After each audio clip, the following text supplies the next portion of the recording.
हाबनाय जोंहा 100 रांनि टिकेटखौ जाय बिथांमोना लादों बिथांमोना सोनाबथिंजाय थांनानै लाइनाव थाहैनो थाखाय खावलायबाय आरो जाय बिथांमोना 150 रांनि टिकेट लादों बे बिथांमोना साहाथिंजायनि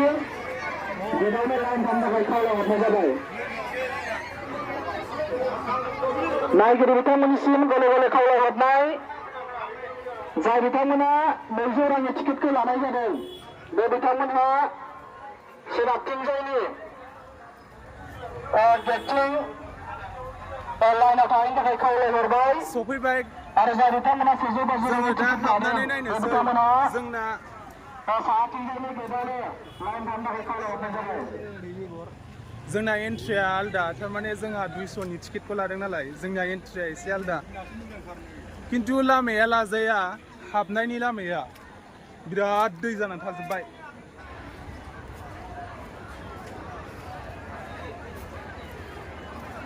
$200 टिकेटनि ओरैजाय एन्ट्रिया सोनाबथिंजाय खर'आव जायगाया लाजाला खिन्थु बिराद हाब्रु जाजोब्बाय बुट्स गाननानै फैखानायखायसो नै नङाब्लाथ' आथिङा लाजानाय नंलामोन।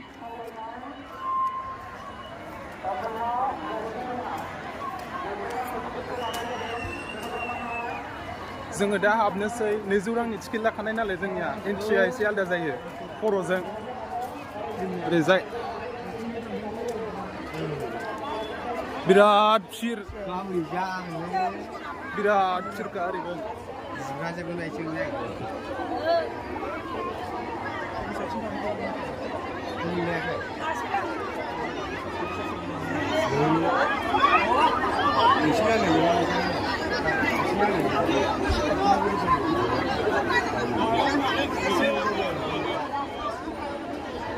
फिर नै 200 टिकेटनियाबो लाइनाव थालायनांगौ बिराद गोलाव नांगौ।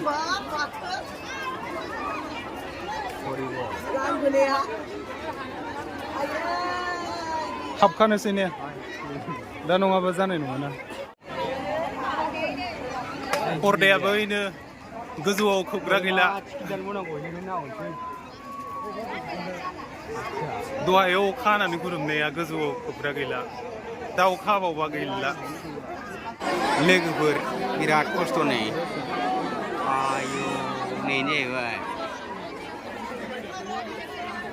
नुहुरखाबाय नै आयु बिराद फिर आयौ 200 थाखानि एन्ट्रिबाबो जोबानो लेवनो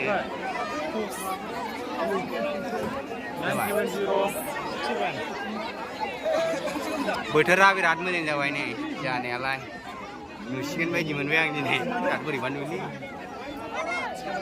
नाम्बारखौ नायलाय हा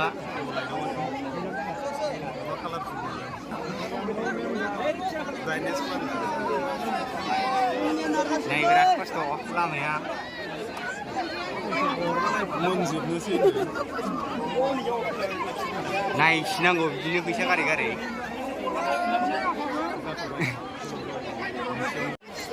जोङो दा एन्ट्रि जाबाय हाबनां जिरायनांसिगौ सिरियाल नाम्बार नागिरदों जोङो जिरायनो हाबबाय बिराद दै गोजा अ माय गड जायगाया 200नि दै गोजा दे चेन्जल' खालाम दे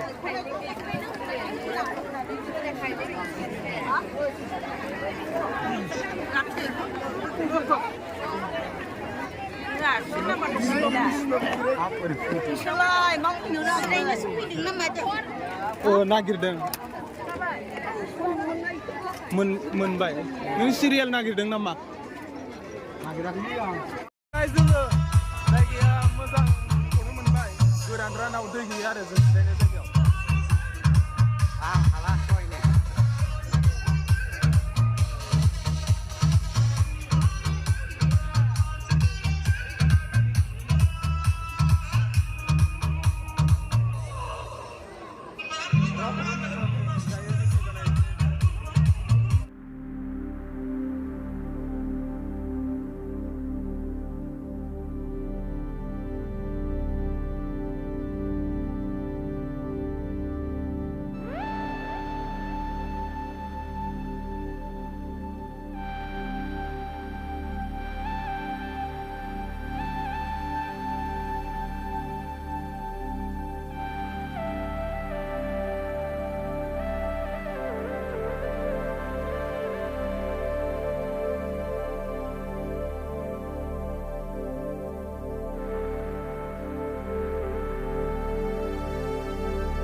दासो बेखेवनो नागिरदों दासो बेखेवनो नागिरदों गोनां रायजोफोर बिथाङानो जादों प्रियंका हारि जोंनि दिनैनि जि प्रिमियार श' लोगोसे मिउजिकेल नाइट बे हाबाफारिखौ बिथाङा गाहामै जोंनि गेजेराव दैदेनलांसिगोन खुलुमबाय खुलुमबाय आं प्रियंका हारि गिबियावनो आङो दिनैनि बे सावथुन बेखेवनाय हाबाफारियाव नुजाथि फैनो हानाय गासैबो रायजो राजा नोंथांमोन आइ आफा बिदा फंबाय बिब' बिनानावनिसिम गासैबो रायजो राजा नोंथांमोननिसिम आंनि गोसो गोरबोनिफ्राय अननाय आरो खुलुमनाय जासिहरनाय थाबाय रायजोफोरा मा खबर बिराद दुखु जादों नामा मोजां ना खबरफ्रा मोजां ना मोजाङानो जानांगौ मानो होनब्ला बोथोराबो एसे गाज्रि नालाय बेनिखायनो रायजोफ्रा एसे दुखु खालामगासिनो दङ आरोना जे सावथुनखौ जोङो नुनो मोनगोन ना मोना दिनैनि प्रिमियार श'खौ जों एन्जय खालामनो मोनगोन ना मोना नाथाय नोंसोरो जेबो दुखु खालामनाङा मानो होनब्ला बेनो जाबाय जांख्रिथायनि थैसाम लोगोफोर जांख्रिथायनि थैसामनि जय लोगोसे जय बर' हारिनि गिबियावनो जोंनि जौसाङाव आङो लेंहरनो सानदों जोंनि बर' इन्डास्ट्रिनि जोंनि बर' हारिनि जायखौ जोङो लेजेन्डारि एभारग्रीन सिंगार हिसाबै मिथिगौ आरो बिथाङानो जाहैबाय रेसपेक्टेड सुलेखा बसुमतारी मेम रायजो राजा गासैबो आखाइ खबनांगौ जोंनि गेजेराव दङ जोंनि बर' इन्डास्ट्रिनि बर' हारिनि जायखौ जोङो देंखोनि रानि होनना मिथिगौ आरो बिथाङानो जाहैबाय रेसपेक्टेड सुलेखा बसुमतारी मेम जोंनि जौसाङाव बयबो खेबसे आखाइ खबनांगौ रायजोफोरा बिथांखौ आङो गांसे आर'नाइजों मान बावनो थाखाय गुरैयैनो खावलायनाय जाबाय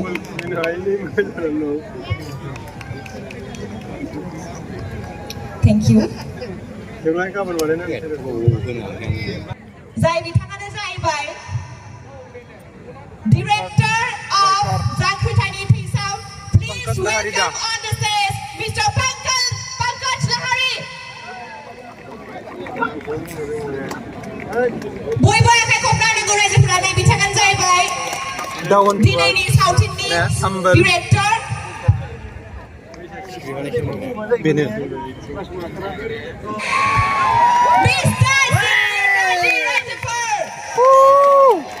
जाय बिथाङानो जाहैबाय दिनैनि सावथुननि जांख्रिथायनि थैसाम सावथुननि मेन lead actor mister Sukhbir Ghazi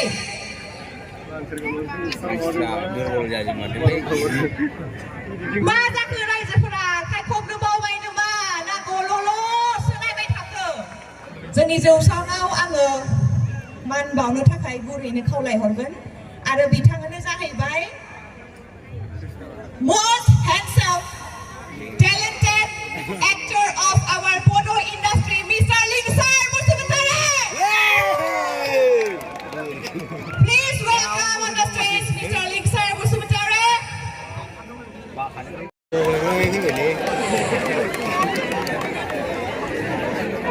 ladies and gentlemen नै बिथाङानो जाहैबाय लिंसार Basumatary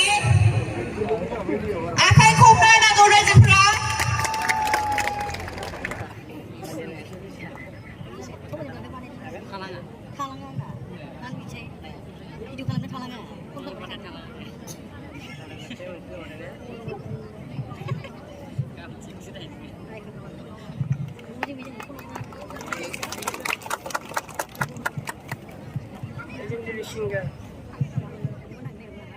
Please welcome Mrs. Fuji Basumatary.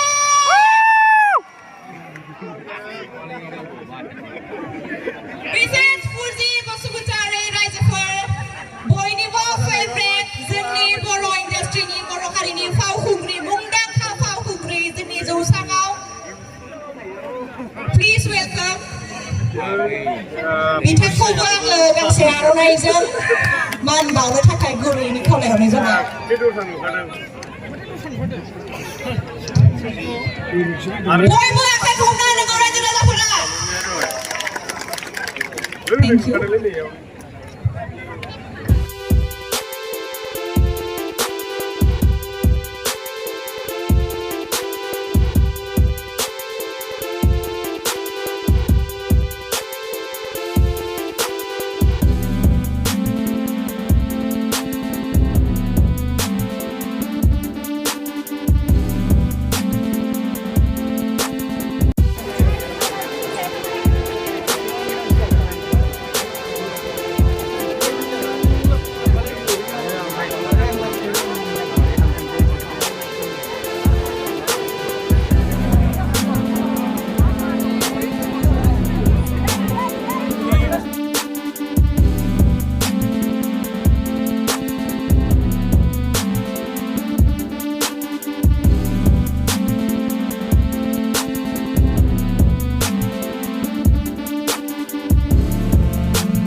नैबे जांख्रिथायनि थैसाम सावथुननि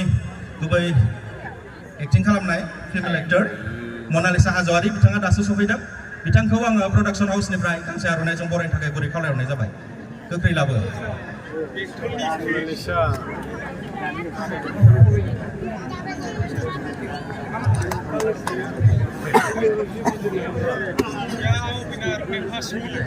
साबायखर थाबाय जोंहा टेकनिशियान बिथांखौ दिन्थिफुंनो थाखाय आं गुरै खावलायहरनाय जाबाय फिल्मखौ दासो देखायनांगोन 10:30 जागौलायबाय ना आं नेनो हाला नै जासिगोन जानायालाय बिराद मानसि जाबाय दासो सेटिं खालामगासिनो स्क्रिनखौ